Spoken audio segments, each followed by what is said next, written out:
معزز سامعین حضرات، السلام علیکم ورحمۃ اللہ وبرکاتہ۔ الحمدللہ رب العالمین والعاقبۃ للمتقین، والصلاة والسلام علی سید الانبیاء والمرسلین وعلى آلہ الطیبین واصحابہ الطاہرین اجمعین، اما بعد، فاعوذ باللہ من الشیطان الرجیم، بسم اللہ الرحمن الرحیم، وما آتاکم الرسول فخذوه وما نہاکم عنہ فانتہوا، صدق اللہ العظیم۔ آئیے سب سے پہلے انتہائی عقیدت اور احترام کے ساتھ اپنی اور ساری کائنات کے مرکزی عقیدت، کونین کی زینت، آفتاب رسالت، مہتاب نبوت، حضور احمد مجتبی محمد ارواحنا فدا صلی اللہ علیہ وسلم کی بارگاہ بے کس پناہ میں درود پاک کا ہدیہ پیش کریں۔ اللہم صلی علی سیدنا شفیعنا نبینا مولانا محمد کما تحب و ترضا بان تصلی علیہ، صلاة و سلام علیک یا رسول اللہ صلی اللہ تعالی علیہ وسلم۔ آقا دو جہاں صلی اللہ تعالی علیہ وسلم ارشاد فرماتے ہیں، جو بندہ جمعہ کے دن مجھ پر 100 مرتبہ درود پاک پڑھتا ہے، اللہ اس کی 100 حاجتوں کو پورا فرماتا ہے۔ آگے نبی پاک صلی اللہ علیہ وسلم فرماتے ہیں 100 حاجتیں جو پوری کی جاتی ہیں، حضور فرماتے ہیں اس میں سے 70 حاجتیں اس میں سے آخرت کی ہوتی ہے اور 30 حاجتیں دنیا کی ہوگی۔ حضور علیہ السلام فرماتے ہیں کہ ایک فرشتہ اللہ مقرر فرما دیتا ہے جو اس کا پڑھا ہوا درود مجھ تک پہنچاتا ہے۔ آگے نبی پاک صلی اللہ علیہ وسلم فرماتے ہیں اور میرا علم میرے وصال کے بعد بھی ایسا ہی ہے جیسا میری حیات میں تھا۔ یعنی میں اس پڑھنے والے کو بھی دیکھتا ہوں، جانتا ہوں، پہچانتا ہوں جو مجھ پر درود پڑھتا ہے۔ اگر آپ چاہتے ہیں کوئی تکلیف ہے، کوئی غم ہے، کوئی پریشانی ہے، آپ اس کو رفع کرنا چاہتے ہیں، آپ اس کو دور کرنا چاہتے ہیں، اگر اس ارادے اور نیت کے ساتھ جب آپ درود پڑھیں گے، انشاءاللہ درود کے فضل سے، درود کے صدقے میں اللہ آپ کی اس پریشانی کو دور فرمائے گا۔ ایک بار جی لگا کر پڑھیں، اللہ رب محمد صلی اللہ علیہ وسلم، نحن عباد محمد صلی اللہ علیہ وسلم دائما ابدا ابدا۔ سرور کہوں کہ مالک و مولا کہوں تجھے، کلام الامام امام الکلام اعلی حضرت علیہ رحمت و رضوان کا یہ مشہور زماں کلام، سرور کہوں کہ مالک و مولا کہوں تجھے، باغ خلیل کا گل زیبا کہوں تجھے، تیرے تو وصف عیب تناہی سے ہے بری، حیران ہوں میرے شاہ میں کیا کیا کہوں تجھے، مجرم ہوں اپنے عفو کا سامہ کہوں شاہ، مجرم ہوں اپنے عفو کا سامہ کہوں شاہ، یعنی شفیع روز جزا کا کہوں تجھے، لیکن تیرے تو وصف عیب تناہی سے ہے بری، حیران ہوں میرے شاہ میں کیا کیا کہوں تجھے، کہہ لے گی سب کچھ ان کے ثنا خاں کی خاموشی، چپ ہو رہا ہوں کہہ کے، چپ ہو رہا ہے کہہ کے میں کیا کیا کہوں تجھے، لیکن رضا نے ختم سخن اس پہ کر دیا، خالق کا بندہ خلق کا آقا کہوں تجھے، آپ کیا ہو ہم کیا کہہ سکتے ہیں، محمد صدق وحدت ہے رمز ان کی کوئی کیا جانے، شریعت میں تو بندہ ہے حقیقت میں خدا جانے۔ ایک بار اور جی لگا کر پڑھے، اللہم صلی علی سیدنا شفیعنا نبینا مولانا محمد کما تحب و ترضا بان تصلی علیہ، صلاۃ و سلام علیک یا رسول اللہ صلی اللہ علیہ وسلم۔ حضرات، آج کی گفتگو کا عنوان ہے ہمارے اور تمہارے آقا صلی اللہ علیہ وسلم کیا ہے۔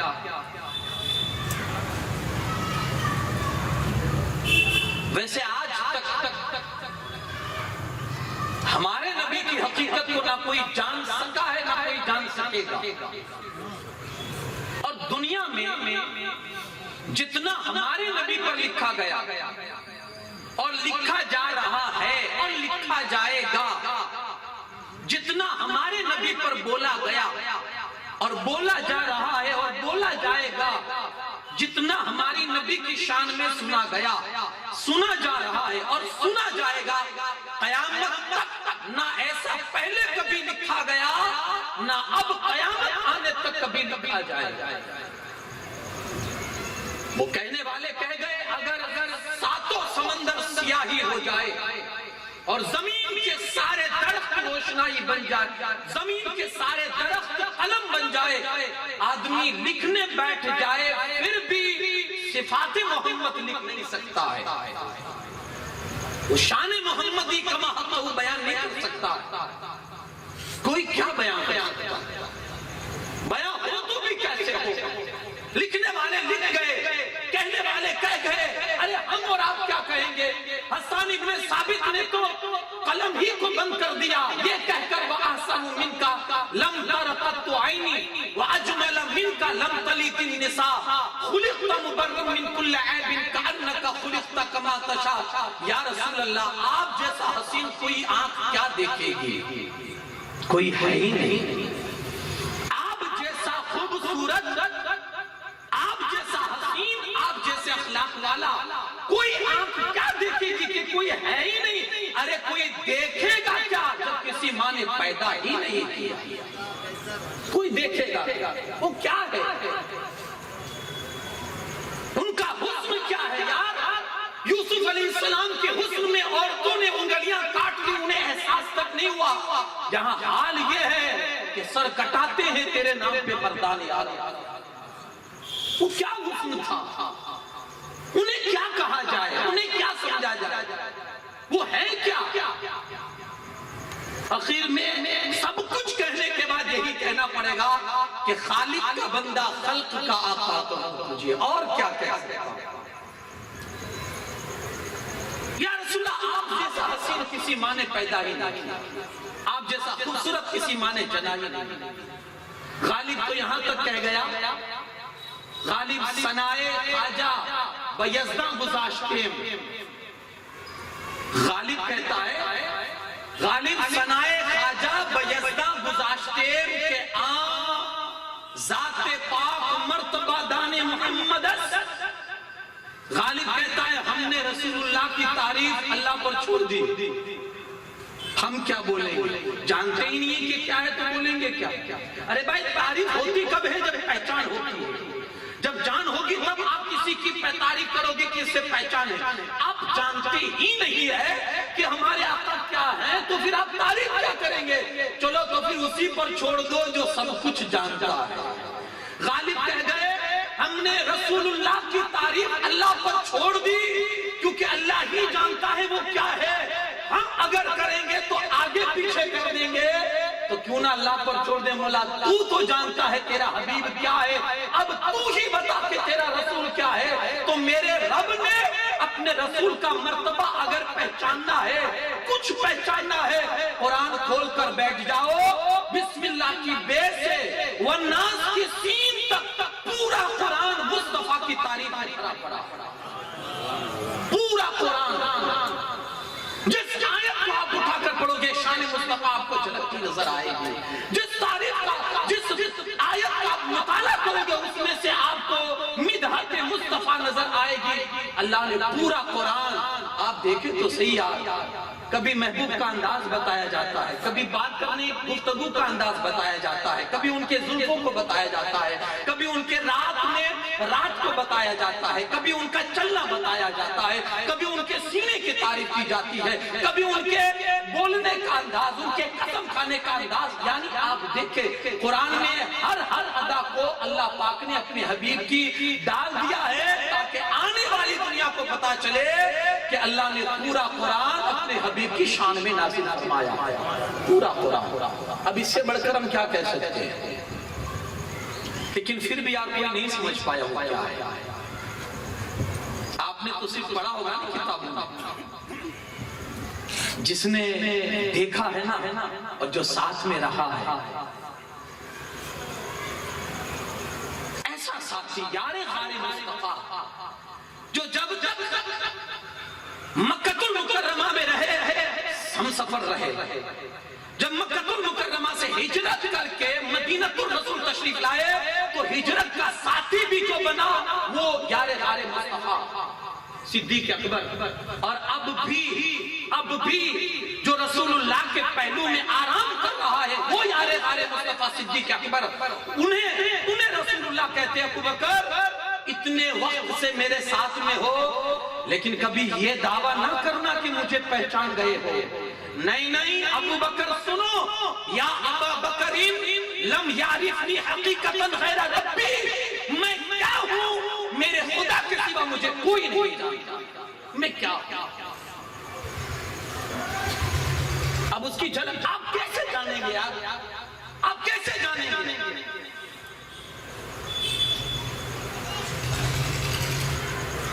قریش کے 40 نوجوان ننگی تلوار لے کر حجرے رسول کا گھیراؤ کر کے کھڑے ہیں کہ ابھی نکلے اور مار ڈالے، شہید کر ڈالے۔ 40 نوجوان، ہجرت کی رات کی بات بتا رہا ہوں، 40 نوجوان کھڑے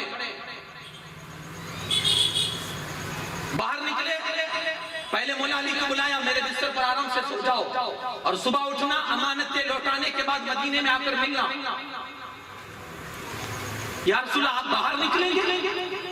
وہ 40 نوجوان ننگے تلوار لے کر کھڑے، آپ کو تکلیف پہنچا دیں گے، آپ نہ نکلے، آپ یہی رہے، ہم دیکھ لیں گے انہیں۔ اللہ کے رسول صلی اللہ علیہ وسلم فرماتے علی جیسا کہا جائے ویسا کرو، تم سو جاؤ، صبح آ کر ملنا، امانتیں یہ تمہاری، یہ سب کی امانتیں، اس کو لوٹا کر صبح نکلنا اور پھر آ کر مدینہ میں مجھ سے ملاقات کرنا۔ اتنے کانفیڈنس سے، بھروسے کے ساتھ حضور فرماتے ہیں، وہ بھی صحابی رسول تھے، ہاں سمجھ گئے، سو گئے۔ نبی پاک صلی اللہ علیہ وسلم کا اختیار دیکھے نکلے، ہاتھ میں ایک مٹھی اٹھائی، کچھ پڑھا اور جو قتل کرنے آئے تھے ان پر اس طرح سے ڈالی کہ سب اندھے ہو گئے، آنکھیں رکھ کر بھی اندھے ہو گئے۔ حضور ان کے درمیان سے گئے سیدھے ابوبکر صدیق کے گھر پر، یا رسول اللہ کہاں؟ چلو ہجرت کا حکم ہوا ہے، میں نے تمہیں کل ہی کہا تھا کہ ہم کو نکلنا ہے۔ یا رسول اللہ آپ کے گھر کا گھیراؤ کے ظالموں نے کیا ہے، آپ ان کے بیچ سے نکل کیسے گئے؟ کہا میرا رب میری حفاظت کرنے والا ہے، میرا رب میری حفاظت، ظالموں کے بیچ سے نکل رہے ہیں، کسی نے دیکھا ہی نہیں، وہ تو کھڑے ہیں، ابھی جائیں گے، حملہ کریں گے، ابھی انہیں شہید کر دیں گے، ابھی مار دیں گے۔ کوئی آیا، کیا کر رہے ہو؟ کہا محمد الرسول اللہ کا انتظار کرے گا، کیا کرو گے؟ کہا مار دیں گے۔ کہا ظالموں تمہارے بیچ سے تو ابھی یہاں سے نکل کے گئے ہیں۔ کہا تو جھوٹ بول رہا ہے۔ کہا جا کر دیکھو، اندر گئے، کہا دیکھو سوئے ہیں، کہا وہ رسول اللہ نہیں ہو سکتے ہیں۔ چادر ہٹا کر دیکھا تو مولا کائنات آرام کر رہے ہیں۔ اب یہ ایک تصویر یہ ہے، ایک تصویر اور دکھاؤں۔ اختیار کتنا ہے کہ چاہے تو اندھا کر دے لوگوں کو، انہیں دیکھ نہ سکے، اور انہی سے بچنے کے لیے غار ثور میں 3 دن تک چھپے ہیں، 3 دن تک چھپے، کس ڈر سے؟ پکڑے نہ جائیں۔ یارو کیا سمجھ پاور اتنا ہے کہ ایک مٹھی ڈالے تو اندھا کر دے، وہی چھپ رہے ہیں۔ اور آگے دیکھیں، اختیار یہ ہے، ابو ہریرہ رضی اللہ تعالیٰ عنہ کے پاس وہ جھولا تھا، تھیلی تھی، اس میں کچھ کھجوریں تھی۔ یا رسول اللہ دعا فرمائیں۔ کہے جھولے میں کیا؟ چند کھجوریں، کہا ادھر لا، کچھ پڑھ کے آپ کے اس میں پھونک مار دی۔ کہا ابو بکر کھولنا نہیں، جتنی کھانی ہو نکال لینا۔ ابو بکر کہتے ہیں میں نے برسوں تک وہ چند کھجوریں کھائی، میں نے برسوں تک وہ چند کھجوریں کھائی، یہ اختیار ہے۔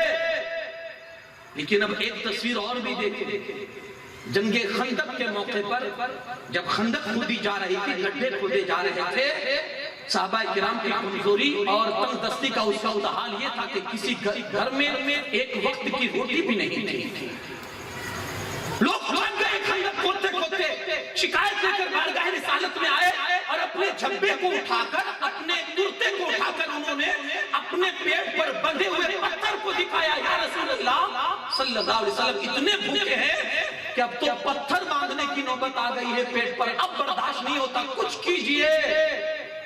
جس نبی کو یہ اختیار ہے وہ ابو ہریرہ کی چند کھجوریں برسوں تک چلائے اب یہاں بھی تو دیکھو، جب صحابہ نے اپنے پیٹ پر بندھے ہوئے ایک ایک پتھر کو دکھایا تو کائنات کے مختار نبی نے اپنا کرتا اٹھا کر ان کو بتایا کہ تم نے ایک ہی پتھر باندھا ہے، میں محمد رسول اللہ ہوں، میں نے اپنے پیٹ پر دو دو پتھر باندھا۔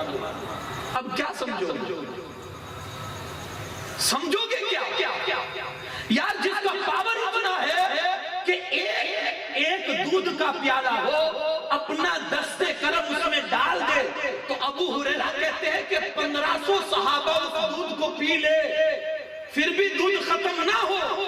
حالت یہاں یہ ہے، وہی کائنات کے مختار نبی اپنے پیٹ پر دو دو پتھر باندھ کر بھوک کو برداشت کرتے۔ یارو سمجھو گے بھی تو کیسے سمجھو گے؟ وہ کیا ہے، کوئی سمجھ سکتا ہے؟ معراج کیا، جبرائیل امین آئے، یا رسول اللہ صلی اللہ علیہ وسلم اللہ آپ کے دیدار پر مشتاق ہے، چلیے جبرائیل امین لے جا رہے ہیں، لینے آئے ہیں، پہلا آسمان، دوسرا آسمان، تیسرا، چوتھا، ساتویں تک گھمایا، سدرۃ المنتہا تک پہنچے۔ اب جبرائیل کہتے یا رسول اللہ اب میں آگے نہیں آ سکتا، لے جانے والا ہی رہ گیا، جو لینے آیا تھا وہی رک گیا۔ تو میرے نبی مسکرانے لگے، چل ٹھیک ہے، اب تیری حد پوری ہے، جہاں تیری پوری ہوتی ہے وہاں سے میری شروع ہوتی ہے۔ اللہ کا حاجت کوئی ضرورت ہو تو بتا، ورنہ ہم اور آپ ہوں گے یار یہاں تک ساتھ چلے اور اب ساتھ چھوڑ رہے، یہیں سے تو آگے منزل ٹپ ہے۔ ارے بھائی سدرۃ المنتہا سے تو اب آگے لامکان، اب جو جانا ہے وہی تو منزل اصل ہے۔ جبرائیل میں نے تو کچھ دیکھا نہیں ہے، اب یہیں سے ساتھ چھوڑے ہو، ایسی بھی کوئی دوستی نبھاتا ہے؟ حضور کہہ سکتے تھے، لیکن حضور نے یہ نہیں کہا نہیں جبرائیل تجھے چلنا پڑے گا، ساتھ دینا پڑے گا۔ میرے مصطفیٰ بھی جانتے تھے جبرائیل کی حد یہاں ختم ہوتی ہے۔ آقا نے فرمایا اب میری شروع ہوتی، بتا کوئی حاجت ہو تو کہہ دے۔ تو جبرائیل سمجھدار تھے، کہنے لگے کوئی حاجت نہیں ہے، بس اتنی پرمیشن مل جائے آپ کی امت پل صراط سے گزر رہی ہو، جبرائیل کو پر ملانے کی اور پر لگانے کی اجازت دی۔ کیا سمجھے؟ لے جانے والا پیچھے رہ گیا، جانے والے آگے نکل گئے۔ اب یہاں کیا سمجھو؟ کیا ہے انہیں کیا سمجھا جائے؟ اختیار یہ ہے اور یہ ہے۔ جب شروع اسلام آپ نے اعلان فرمایا، تبلیغ دین اور دعوت کا جو سلسلہ شروع ہوا، مکہ میں کافی زور شور سے آپ کا اختلاف اور آپ کی مخالفت شروع ہوئی، تو اس حد تک مخالفت بڑھی کہ آپ کی قوم ہی آپ کی دشمن بن گئی۔ آپ دیکھیں کہ انہوں نے دشمنی میں کوئی ایسا حربہ نہیں تھا جو استعمال نہ کیا، یہاں تک کہ آپ کی قوم کو پریشرائز کیا کہ آپ انہیں سمجھاؤ ورنہ ہمارے بیچ میں کچھ ہو جائے گا، آپ سمجھاؤ۔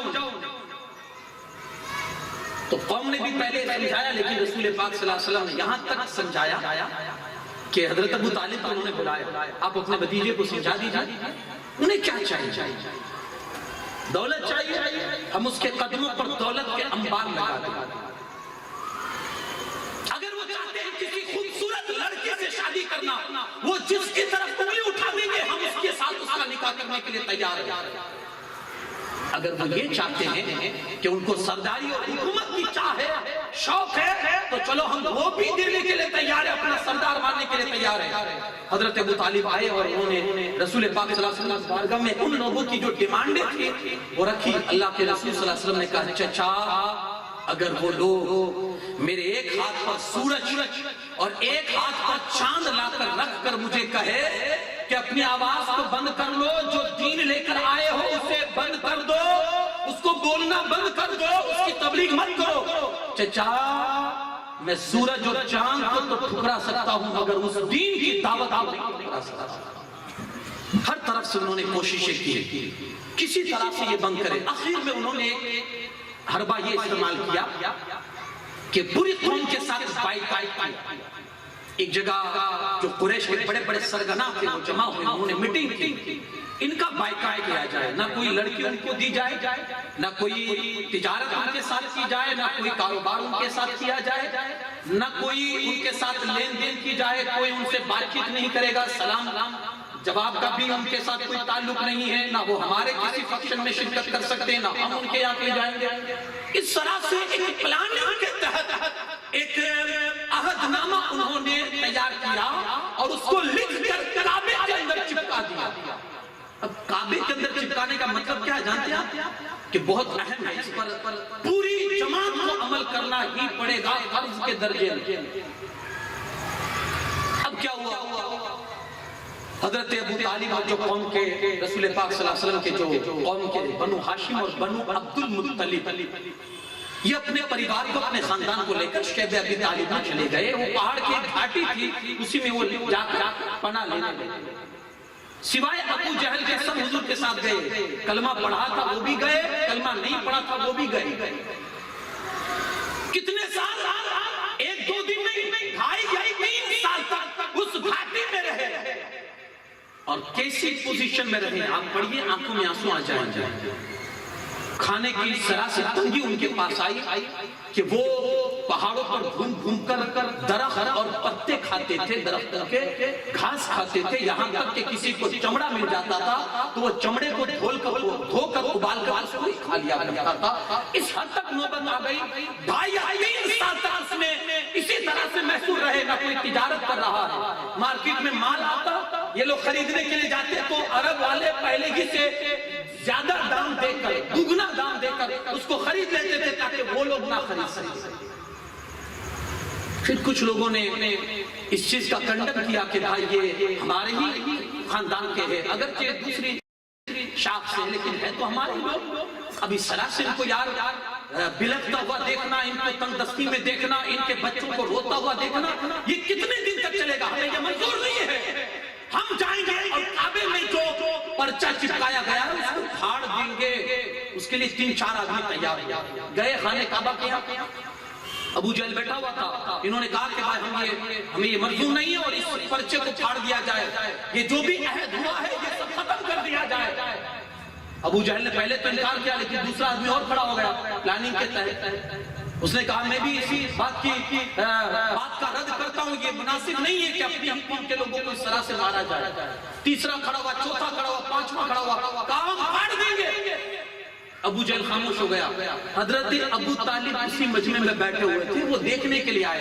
کیا دیکھنے کے لیے آئے تھے؟ رات میں رسول اللہ صلی اللہ علیہ وسلم نے، اللہ پاک نے حضور کو کہہ دیا تھا اے حبیب، جو پرچہ انہوں نے کعبے کے اندر چپکایا ہے، جو انہوں نے شرطیں لکھی ہے، جو عہد و پیمان کیا ہے، وہ سب کو کیڑے مکوڑے کھا گئے ہیں۔ جہاں صرف اللہ کا نام ہے وہی بچائے، جا کر دیکھ لو۔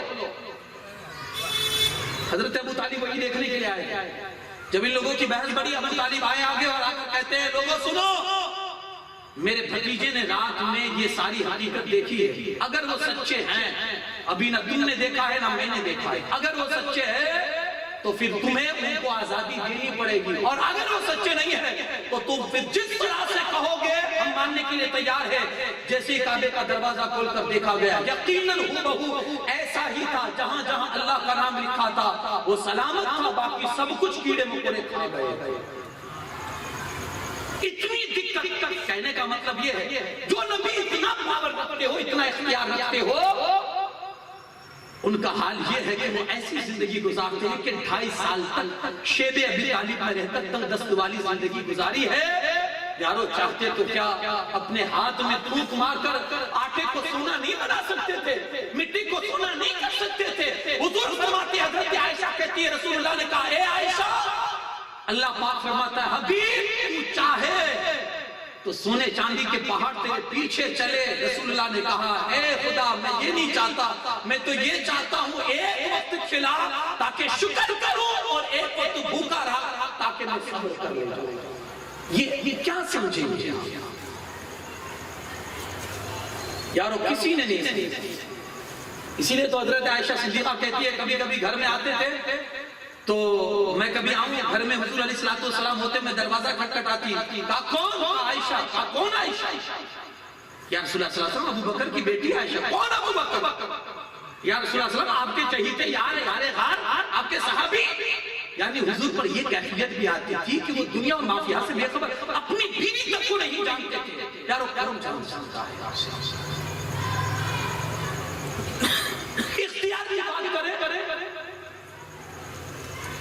تو شرعی قانون جو ہے ہماری شریعت کے جو احکامات ہیں، اعلیٰ حضرت علی رحمۃ اللہ فرماتے ہیں اللہ پاک نے رسول اللہ کو یہ بھی اختیار دیا ہے کہ جو شریعت نے حلال کر دیا ہے شریعت میں، حضور چاہے تو اسے حرام بھی کر سکتے ہیں، اور جس کو حرام کر دیا ہے میرے مصطفیٰ چاہے تو جس کسی کے لیے چاہے اسے حلال بھی کر سکتے ہیں۔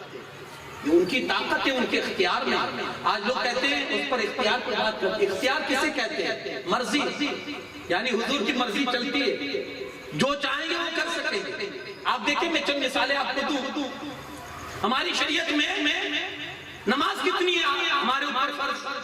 حدیث پاک میں ہے نبی پاک صلی اللہ علیہ وسلم فرماتے ہیں ہر بندے مومن پر دن میں 5 مرتبہ اللہ کی نماز فرض ہے۔ بتائیے اس قانون میں کوئی الگ ہے؟ اگر کوئی الگ ہو تو آپ اس سے الگ رہیے گا۔ ہاں ایک جگہ میں گیا تھا قدر کرنے کے لیے، تو وہاں جو کہیں سے پیر صاحب آتے تھے تو ان کا ایک ہی کہنا تھا کہ یہ نماز کوئی نہیں ہے، وہ تو امام حسین سجدے کا حق ادا کر کے چلے گئے، اب ہمارے لیے کیا نماز ہے؟ اللہ نے معاف کر دیا۔ استغفر اللہ، نعوذ باللہ۔ ایسے شیاطین اور ایسے شیطان ابلیس بہت سے گھوم رہے ہیں، آپ اسے ساوچیت رہیں، اسے آپ بچیں کہ جو نمازوں کو لوگوں کی معافی آتی ہے۔ یارو نماز اگر معافی ہونی ہوتی تو ہمارے نبی صلی اللہ علیہ وسلم جب نماز پڑھتے تھے تو حدیث پاک بیان ہوتا، حدیث پاک میں اتنی نمازیں پڑھتے تھے کہ پیر مبارک سوج جاتے تھے، پھر بھی ان پر 6 وقت کی تھی، ہم پر 5 وقت کی تھی۔ ہماری شریعت میں 5 وقت کی نماز ہر مسلمان مرد اور عورت پر جو بالغ ہے 5 وقت فرض ہے، اس قانون سے کوئی بھی ہٹ کر نہیں ہے۔ لیکن اب اختیار مصطفیٰ بھی دیکھو، ایک بندہ آیا، یا رسول اللہ صلی اللہ علیہ وسلم میں ایمان لانا چاہتا ہوں، حضور کہتے ہیں بڑی اچھی بات ہے، آؤ ہاتھ بڑھاؤ کلمہ پڑھو مسلمان بنو۔ کہا ایسے نہیں، میری ایک شرط ہے۔ کہا کیا؟ کہا 5 وقت کی نماز ہے، میں 5 نہیں پڑھوں گا، 2 ہی پڑھوں گا، منظور ہے؟ تو کلمہ پڑھاؤ ورنہ رہنے دو۔ یعنی ایسی بھی کنڈیشنیں لے کر لوگ آتے تھے، اور میرے آقا صلی اللہ علیہ وسلم جس کا دریا رحمت جب جوش میں آتا تھا تو حضور نے فرمایا کیا کہتا ہے؟ کہا حضور 2 ہی پڑھوں گا، 3 نہیں پڑھوں گا۔ حضور فرماتے چل ہاتھ بڑھا، 2 ہی پڑھنا، جا 3 تیرے اوپر معاف کرتا ہوں۔ لیکن یہ اسی کے لیے تھا، اسی صحابی، یہ اختیار رب کا ہے 5۔ اور حبیب نے اختیار، حبیب کو ایسا اختیار دے دیا، حبیب نے کہا چل ٹھیک ہے 2 ہی پڑھے گا، چل 2 ہی پڑھنا، تیرے لیے 2 ہی۔ ایک صحابی آئی، یا رسول اللہ ہلاک ہو گیا، میں تو برباد ہو گیا۔ اللہ کے رسول صلی اللہ علیہ وسلم نے کیا ہوا؟ یا رسول اللہ صلی اللہ علیہ وسلم روزے کی حالت میں اپنی بیوی سے ہم بستری کر لی، روزے کی حالت۔ اللہ کے رسول صلی اللہ علیہ وسلم نے کہا بہت برا کیا تو، یا رسول اللہ میں کیا کروں آپ ہی بتائیں؟ کیونکہ صحابہ کا یہ عقیدہ تھا، اور قرآن بھی کہتا ہے جب گناہ ہو جائے نا، معافی کروانی ہو دربار مصطفیٰ میں آ جاؤ، معافی ہو جائے۔ یا رسول اللہ کیا کروں؟ کہا ایک غلام آزاد کر دے۔ یا رسول اللہ صلی اللہ علیہ وسلم اتنی قیمت نہیں رکھتا ہوں، میرے پاس طاقت نہیں ہے غلام آزاد کرنے کا۔ اس زمانے میں غلام مہنگے ملتے تھے۔ اب کیا کروں؟ کہا 60 روزے مسلسل 60 دن کے روزے رکھ۔ یا رسول اللہ کمزور آدمی ہوں، کھیتی باڑی کرتا ہوں، دن بھر کام کرتا ہوں، تھک جاتا ہوں، روزہ بھی نہیں ہے۔ حضور نے کہا تو 60 مسکینوں کو پیٹ بھر کھانا کھلا دے دونوں ٹائم۔ کہا اتنا ہوتا تو پھر سوال ہی کرنے کیوں آتا؟ اتنا روپیہ بھی نہیں ہے کہ میں 60 مسکینوں کو کھانا کھلا سکوں، اب کیا کروں؟ فرمایا بیٹھ۔ کہیں سے صدقے کی کھجوریں آئی 2 من، صدقے کی کھجوریں آئی 2 من۔ اللہ کے رسول صلی اللہ علیہ وسلم نے فرمایا وہ کہاں ہے جس پر صدقہ لازم ہوا ہے؟ وہ کہاں ہے جو گناہ کر کے آیا ہے؟ وہ صحابی کھڑے ہوتے، یا رسول اللہ صلی اللہ علیہ وسلم میں ہی ہوں۔ کہا یہ اٹھا لے جا مدینہ کے غریبوں میں بانٹ دے۔ یا رسول اللہ صلی اللہ علیہ وسلم مدینہ میں مجھ سے بڑا غریب کوئی ہے ہی نہیں۔ اب وہ بھی مزاج مصطفیٰ سے آشنا تھے، یا رسول اللہ مدینہ میں مجھ سے بڑا غریب کوئی ہے نہیں۔ اللہ کے رسول صلی اللہ علیہ وسلم مسکرانے لگے، ایسے مسکرائے کہ دندان مبارک، آپ کے دانت مبارک ظاہر ہو گئے۔ حضور نے کہا تو پھر جا تو بھی کھا، اپنی آل اولاد کو بھی کھلا۔ یہ گناہ کرنے آئے، معافی کروانے کے لیے آئے، گناہ کر کے آئے، معافی کروانے کے لیے آئے، اور رسول اللہ اس کے کفارے کی کھجور اسی کو عطا کرے کہ جب خود بھی کھا اوروں کو بھی کھلا.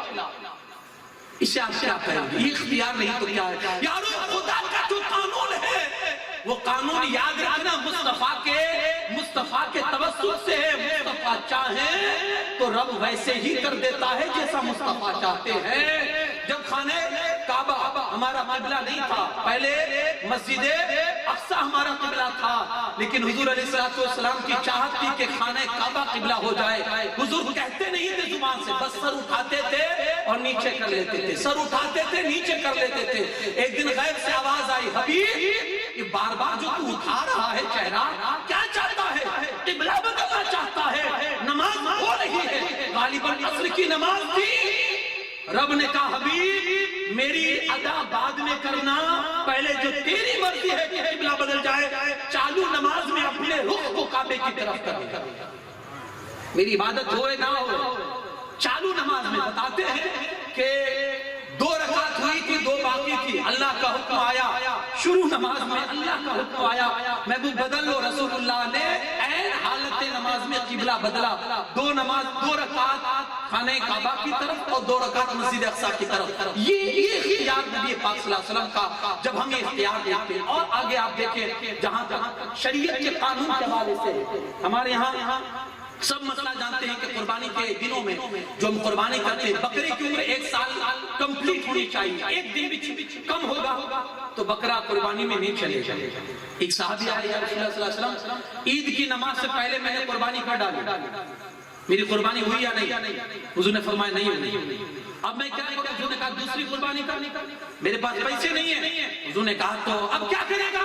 یا رسول اللہ صلی اللہ علیہ وسلم ایک بکری کا بچہ ہے، 6 سال کی عمر ہے لیکن دکھنے میں وہ سال بھر کا دکھتا ہے، میں کر ڈالوں؟ اللہ کے رسول صلی اللہ علیہ وسلم نے فرمایا ہاں جا، تیرے لیے اجازت ہے، دوسرے کسی کے لیے نہیں.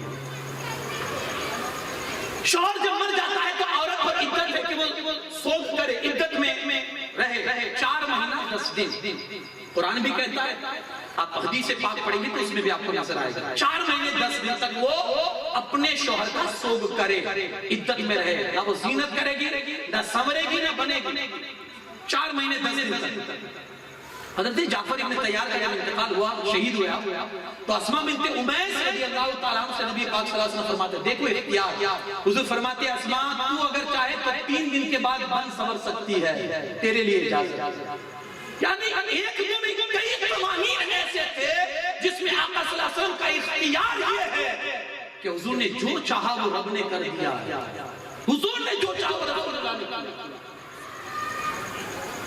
یہ سورج جو چلتا ہے ادھر سے نکلتا ہے ادھر ڈوبتا ہے، ادھر سے نکلتا ہے ادھر ڈوبتا ہے. یہ چاند کا نکلنا ڈوبنا آپ جانتے ہیں، ان کے پیچھے فرشتے مقرر ہیں. فرشتوں کے ہاتھوں میں لگام ہے سورج کی اور چاند کی. 70,000 فرشتے سورج کو کھینچتے ہیں جب نکالنا ہوتا ہے، اور 70,000 فرشتے اسے ڈباتے ہیں جب ڈبانا ہوتا ہے. کتنے 70,000 فرشتے. اور فرشتوں کی طاقت کا آپ کو اندازہ ہے؟ میں نے غالباً کل جو حدیث بیان کی شاید اس سے آپ کو اندازہ ہوگا کہ جو قبر میں فرشتے آتے ہیں ان کے ہاتھ میں جو ہتھوڑا ہوتا ہے نا، رسول اللہ فرماتے ہیں اتنا وزنی ہوتا ہے، اتنا وزن ہوتا ہے کہ پوری کائنات کے انسان اور جنات بھی اٹھانا چاہے تو نہیں اٹھا سکتے. یہ فرشتوں کی طاقت ہے. وہ ایک فرشتہ اٹھاتا ہے ہتھوڑا. ایسے 70,000 فرشتے سورج کو لگام سے کھینچتے ہیں، اسے ڈباتے ہیں اور اسے نکالتے ہیں.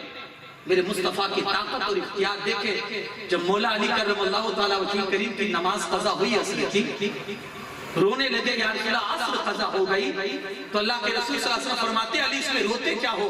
انگلی کا اشارہ کیا اور ڈوبے ہوئے سورج کو واپس پلٹا دیا. یارو اس انگلی میں کیا اختیار ہے، یارو اس انگلی میں کتنی طاقت ہے کہ جو ڈوبے سورج کو انگلی سے 70,000 فرشتے جس کو لگام سے کھینچ کر لاتے ہو، میرے آقا کریم صلی اللہ علیہ وسلم ایک انگلی کے اشارے سے اس کو واپس کر دیتے ہیں. ایک انگلی کے اشارے سے. اب یہاں طاقت اور اختیار آپ خود دیکھیں. اچھا یہاں ایک بات اور بھی سمجھنے جیسی ہے کہ کوئی چیز وزنی اگر اوپر سے نیچے چھوڑی جائے تو تھوڑی آسانی ہوتی ہے. وزنی چیز اوپر سے نیچے ڈالنی ہو تو آسانی ہوگی، لیکن نیچے سے اوپر کھینچنا ہو وزنی چیز کو تو بڑا بھاری پڑتا ہے، بڑا بھاری پڑتا ہے۔ میرے آقا نے سورج اوپر سے نہیں لائے تھے، نیچے تھا، اس کو اوپر چڑھایا تھا، اور وہ بھی صرف ایک انگلی کے اشارے پر۔ چاند جھک جاتا جدھر انگلی اٹھاتے مہد میں، کیا ہی چلتا تھا اشاروں پر کھلونا نور کا۔ یہ اختیار تھا میرے آقا کا، اور یہ کمالات تھے۔ یارو ہم کس اینگل سے اس نبی کو پڑھیں، کس اینگل سے اس نبی کا ہم تذکرہ کریں، کہ کس اینگل سے اس نبی کی ہم پہچان حاصل کریں، کہ جس نبی کی یہ شان ہے کہ نہ آج تک کسی نے جانا ہے نہ آج تک کوئی جان سکتا ہے۔ آپ دیکھیں گے نا، بکریاں چرا رہے، دائی حال یہ ہے کہ امیر کارواں بننا تھا جن کو نوجوان ہو کر لڑکپن جن کا گزرا بھیڑ بکری کے چرانے میں، جن کو آگے چل کے پوری کائنات کی نظام کو اپنے ہاتھ میں لینا تھا، اور پوری کائنات کے لیے جو رحمت بن کر آیا تھا، آج وہی آمنہ دائی حلیمہ کی بکری کو چرا رہا ہے۔ کیا سمجھیں گے؟ گھر میں 2 مہینے تک چولہا نہیں جلتا تھا، کیوں؟ کھانا ہی نہیں ہوتا تھا، کچھ ہوتا ہی نہیں کر کے کھائیں۔ ازواج مطہرات آتی تھی، یا رسول اللہ کچھ کو انتظام فرما دے۔ عائشہ صدیقہ کہتی ہے کہ کھجوروں پر اور پانی پر گزارا ہوتا تھا 2 مہینے تک، یہ حالات ہے۔ اور جب ہجرت کر کے جا رہے ہیں، ام معبد کے خیمے پر جب پہنچے، بھوک اور پیاس کی شدت محسوس ہوئی، تو اس کے خیمے کے اندر گئے، اس کی جھونپڑی میں جا کر کہا، ام معبد کچھ کھانے کے لیے ہو تو دے دو۔ کہا کچھ بھی نہیں، اور بکریاں تھی تو وہ چرنے کے لیے چلی گئی ہے، یہاں تو خیمے میں کچھ نہیں، وہ آئیں گی تب میں آپ کو کچھ دے سکتی ہوں۔ آپ نے کہا وہ بکری تو کھڑی ہے۔ ام معبد نے کہا اس کے اندر دودھ نہیں ہے، وہ کمزور ہے، وہ بوڑھی ہو چکی ہے، اسی لیے تو چل نہیں سکتی، تبھی تو یہاں ہے، ورنہ وہ بھی جاتی۔ حضور فرماتے ہیں اگر تو اجازت دے تو میں اس کے اندر سے دودھ نکال لوں۔ اختیار دے کیا، جس کے گھر میں 2 مہینے تک چولہا نہیں جلتا تھا، وہ بکریوں کے اندر سے وہ بکری جس کے تھن خشک ہو چکے ہیں، جس میں دودھ کا قطرہ نہیں ہے، اس نے کہا ارے آپ نکالنا چاہو تو نکال سکتے ہیں، اس میں پوچھتے کیا ہے۔ حضور جیسے ہی بکری کے پاس گئے، بکری نے ٹانگیں پھیلائی، میرے مصطفیٰ نے اپنے دست اقدس کو جیسے ہی اس کے تھنوں کو ٹچ کیا، اللہ پاک نے تھن کو دودھ سے بھر دیا۔ اب کیا سمجھیں؟ گھر میں 2 مہینے تک کھاتے ہیں، کھانا نہیں ہے، اور یہاں چاہتے ہیں تو بکری کے اندر سے اتنا دودھ نکالتے ہیں۔ ام معبد کہتی ہے میرے گھر میں جتنے برتن تھے سب بھر گئے، میں نے پیا، مہمانوں نے پیا، یہاں تک کہ جب میرا شوہر آیا اور اس نے جب یہ دیکھا، کہا بکریاں تھی نہیں، دودھ کہاں سے آیا؟ کہا ایک سونی صورت والا آیا تھا، جس کا چہرہ ایسا تھا، جس کے بال ایسے تھے، جس کی چال ایسی تھی، جس کی گفتار تو ایسی تھی کہ جان دینے کو دل چاہے، وہ آیا، اس نے کیا کمالات کیے کہ بکری پر ہاتھ کیا رکھا، بکری کا تھن دودھ سے بھر گیا، اور گھر کے سارے برتن دودھ سے بھر گئے۔ یارو کیسے سمجھیں گے اس مختار نبی کو صلی اللہ علیہ وسلم؟ بس اخیر میں یہی کہنا پڑے گا، یا رسول اللہ صلی اللہ علیہ وسلم آپ کیا ہیں، یا آپ کے رب کے سوا اور کوئی نہیں جانتا۔ طاقت کا عالم یہ ہے کہ چاہے تو دشمنوں کے رخ موڑ دے، اور وہی طائف کی وادیوں میں، طائف کی گلیوں میں اتنے پتھر کھاتے ہیں کہ لہو لہان ہو جاتے ہیں۔ کیا چاہتے تو کچھ نہیں کر سکتے؟ یاد کیجئے طائف کا وہ دور جب نبی پاک صلی اللہ علیہ وسلم کو زخمی کیا گیا، حضور کے جسم اطہر سے خون بہ رہا تھا، ہوا کا فرشتہ آیا اور آ کر عرض کرتا یا رسول اللہ ایک حکم دیجئے، ایسا جھونکا ماروں گا کہ پوری بستی تہس نہس کر دوں گا۔ حضور نے فرمایا نہیں، یہ میری قوم ہے، مجھے جانتی نہیں ہے، مجھے لگتا ہے کہ اسی قوم سے میرے ماننے والے کھڑے ہوں گے، آج نہیں تو کل۔ آگ کا فرشتہ آیا، ہوا کا فرشتہ آیا، سمندر کا فرشتہ آیا، حضور بس اشارہ کیجئے طاقت کا عالم یہ ہے فرشتے خادم بن کے سامنے موجود ہے، بس حضور اشارہ کیجئے تو ہم ابھی اس کو تہس نہس کر دیں گے، پوری آبادی کو، پوری بستی کو۔ میرے آقا نے فرمایا نہیں، اور حال یہ ہے کہ بچوں سے پتھر کھا رہے ہیں۔ کوئی سمجھے تو کیسے؟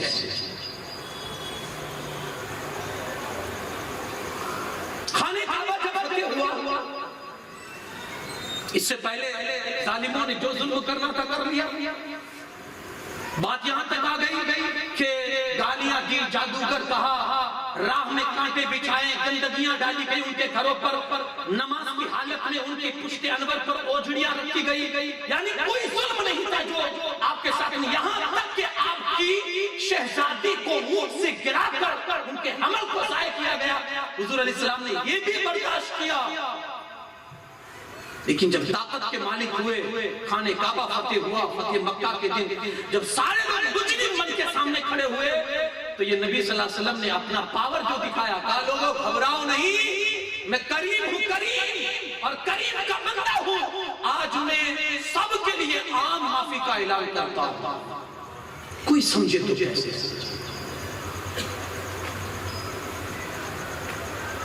یہ میرے مصطفیٰ کی ذات اقدس ہے یارو۔ سب سے بڑی بات تو یہ ہے کہ جب حشر کا دن ہوگا اور اس وقت ذات مصطفیٰ کو دیکھنے کا ہوگا، وہ کیا شان رکھتی ہے ذات مصطفیٰ۔ حدیث پاک میں امتی لوگ جب پریشان ہو جائیں گے، چاروں طرف سے جب نفسا نفسی کی صدائیں بلند ہوگی، کوئی یار و مددگار ان کو نظر نہیں آئے گا، حضرت آدم علیہ السلام کی بارگاہ میں جائیں گے، اب بچا لیجئے، آپ ہمارے باپ ہیں، آپ ابو البشر باپوں کے باپ ہیں، آپ تو بچا لیجئے۔ حضرت آدم کہیں گے نہیں، جاؤ کسی اور کے پاس جاؤ، اذهبوا الى غیری، میں خود اپنی نفسا نفسی میں ہوں، میں تمہیں کیا بچا سکتا ہوں۔ وہ جائیں گے حضرت ابراہیم علیہ السلام کے بعد، وہاں بھی یہی جواب پائیں گے، گھومتے پھرتے جائیں گے حضرت موسیٰ کے پاس، جب وہیں سے بھی یہی جواب ملے گا، حضرت عیسیٰ علیہ السلام کی بارگاہ میں آئیں گے، وہاں سے بھی یہی جواب ملے گا۔ آخر میں تلاش کرتے کرتے برسوں کے بعد رسول اللہ کی بارگاہ میں حاضر ہوں گے۔ میرے آقا صلی اللہ علیہ وسلم اپنی امت کو جیسی ہی پریشان حال دیکھیں گے اور امتی آ کر کہیں گے، یا رسول اللہ انظر حالنا، یا حبیب اللہ اسمع قالنا، ان لا فی بیر ہم مغرقون، خذ ایدینا سہل لنا اشکالنا۔ یا رسول اللہ غم کے مارے ہوئے ہیں، ستائے ہوئے ہیں، اب تو کچھ مدد ہو جائے، اب تو کچھ کرم نوازی ہو جائے۔ تو میرے آقا صلی اللہ علیہ وسلم کھڑے ہو جائیں گے اور کہیں گے، ہاں آؤ انا لہا، اسی لیے تو میں ہوں۔ اس کے بعد نبی پاک صلی اللہ علیہ وسلم اللہ کی بارگاہ میں حمد بیان کرنے کی اجازت چاہیں گے، اللہ کی طرف سے حمد کی اجازت ہوگی۔ اللہ کے رسول صلی اللہ علیہ وسلم ایسی حمد بیان کریں گے، اللہ کی ایسی تعریف بیان کریں گے کہ ان جیسی تعریف، اس جیسی تعریف آج تک کسی نے بیان نہ کی ہوگی۔ سجدہ کریں اور جب تعریف بیان کریں گے آواز آئے گی، ارفع راسک یا محمد، قل تسمع سل تؤتا واشفع تشفع۔ اے حبیب اٹھائیے سر، کیا کہتے ہیں کہیے، سنی جائے گی، مانگیے کیا مانگتے دیا جائے گا، شفاعت کیجئے جس کی کرنا چاہتے ہیں۔ آج اللہ آپ کی شفاعت سب کے لیے عام کر دے، کہو کیا چاہتے ہیں، ایک ہی صدا ہوگی، رب حبیلی امتی، رب حبیلی امتی۔ جب رسول اللہ کی آواز آئے گی، اللہ پاک فرمائے گا، حبیب جاؤ جہنم میں، تمہارے جس امتی کے دل میں جو کے دانے کے برابر ایمان ہو، اس کو دوزخ سے نکال کر جنت میں داخل کریں۔ جائیں گے کر لیں گے، لیکن ابھی بھی کچھ لوگ ہوں گے، پھر سجدہ کریں گے، پھر حمد شروع کریں گے، ایسی حمد کہ کسی نے نہ کی، پھر حکم ہوگا ارفع راسک یا محمد، اٹھائیے سر، کہیے کیا کہتے ہیں، مانگیے کیا مانگتے ہیں، کس کی شفاعت کرنی ہے کیجئے۔ یا رسول اللہ، اللہ کے رسول صلی اللہ علیہ وسلم فرمائیں گے، اے اللہ میری امت، میری امت، میری امت۔ اللہ فرمائے گا، جاؤ جہنم میں، آپ کے جس امت کے دل میں رائی کے دانے کے برابر ایمان ہو، اسے دوزخ سے نکال کر جنت میں اپنے اختیار سے ڈال دیں۔ حضور جائیں گے پھر ڈالیں، ابھی بھی کچھ لوگ ہوں گے، پھر سجدہ کریں گے، پھر یہی دعا، اللہ فرمائے گا حبیب اب کیا ہے، اٹھائیے سر، مانگیے کیا مانگتے ہیں، مولا میری امت، مولا میری امت، مولا میری امت۔ اللہ پاک فرمائے گا ٹھیک ہے جاؤ دوزخ میں جا کر دیکھ لو آپ کے جس امتی کے دل میں رائی سے بھی کم ایمان ہو، رائی کے دانے سے بھی کم ایمان ہو، اسے بھی نکالیے اور دوزخ سے نکال کر جنت میں داخل کیجیے۔ یہ کیا ہے؟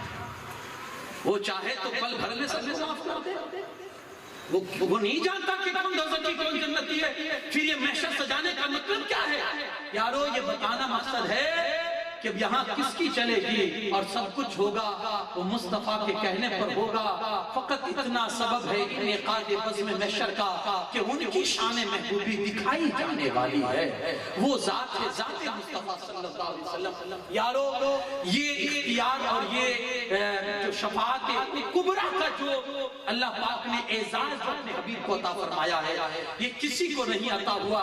یہ ہے ہمارے نبی، کوئی کس اعتبار سے ان کو پڑھے یا کس اعتبار سے انہیں جانے، بس یہی کہ آپ جیسا نہ کوئی پیدا ہوا ہے اور نہ آپ جیسا کوئی پیدا ہو سکتا ہے، آپ جیسا نہ کوئی حسین ہے اور نہ آپ جیسا کوئی حسین ہو سکتا ہے۔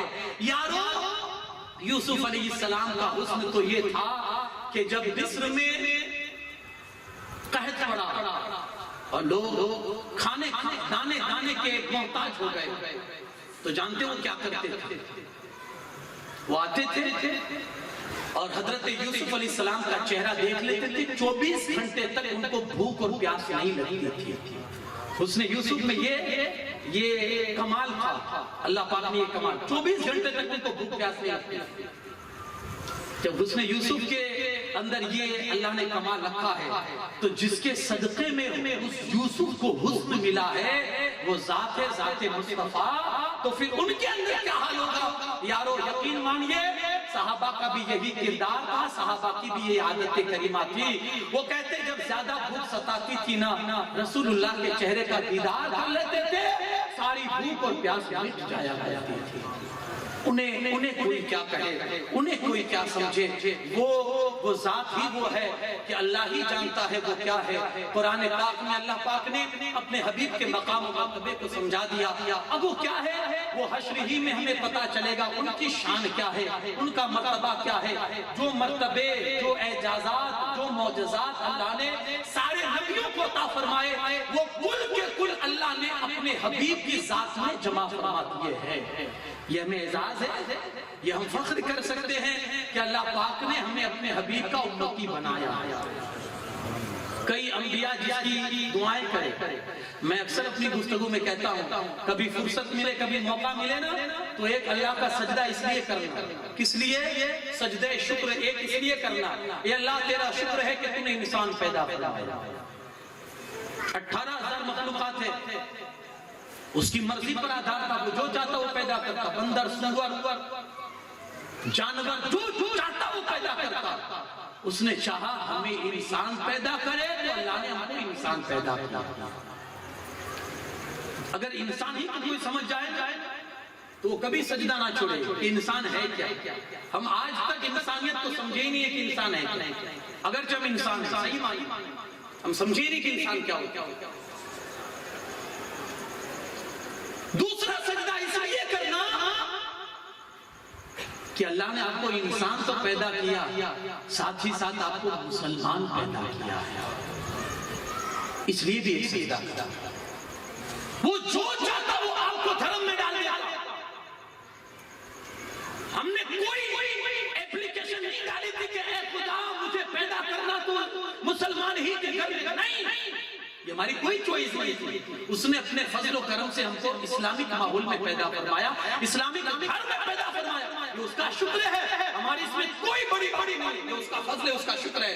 تو اس پر بھی ایک سجدہ کرے، مولا تو نے انسان پیدا کیا اور تو نے مسلمان پیدا کیا۔ تیسرا سجدہ شکر اس لیے ادا کرنا، اے اللہ انسان بھی بنایا، مسلمان بھی بنایا، اور سب سے بڑا جو ہمارے لیے فخر ہے وہ یہ ہے کہ اپنے حبیب پاک کا امتی پیدا کرنا۔ اس سے بڑی دولت ہمارے لیے یارو، اس کا مقام کیا ہے، اس کا مرتبہ یہ آپ کو ابھی سمجھ میں نہیں آئے گا کیونکہ آپ نے رسول اللہ کو جانا ہی نہیں ہے۔ اس لیے اعلیٰ حضرت کہتے ہیں یار جانو جانو گے تب پہچانو گے، پہچانو گے تب محبت آئے گی۔ پہلے جانو، انہیں جانا، انہیں مانا، نہ رکھا خیر سے کام، للہ العالمین میں دنیا سے مسلمان گیا۔ یارو جانو تو صحیح کہ وہ رسول کیا ہے اور اس رسول کے صدقے ہمیں کیا ملا ہے۔ ہاں قیامت کے دن جب ساری صفیں لگی ہوگی نا، سب سے پہلے جس صف کو اللہ پاک جنت میں داخل ہونے کی اجازت دے گا وہ صف ہوگی امت مصطفیٰ کی، جس کا سب سے پہلے حساب و کتاب شروع ہوگا۔ ساری امتیں کھڑی ہیں۔ اب اس زمانے میں وہ ماحول میں سورج سبا نیزے پر ہوگا، گرمی کا عالم یہ ہوگا، لوگ پسینوں میں ڈبکیاں کھا رہے ہوں گے۔ اس میں سب سے پہلے سب کو چاہت ہوگی میرا پہلے باری آئے، میری پہلے باری آئے۔ فرماتے ہیں سب سے پہلے حساب و کتاب جس امت کا ہوگا وہ امت ہوگی امت مصطفیٰ صلی اللہ علیہ وسلم۔ ساری امتیں پہلے آئی اور چلی گئی، آخر میں ہم آئے، لیکن ہماری گواہی کوئی امت نہیں دے گی، ہم ساری پچھلی امتوں کی گواہی دیں گے۔ ہم نے دیکھا بھی نہیں ہے پھر بھی گواہی دیں گے۔ یہ اعجاز جو اس امت کو ملا ہے امت مصطفیٰ کے صدقے میں ملا اور رسول اللہ کی وجہ سے ملا۔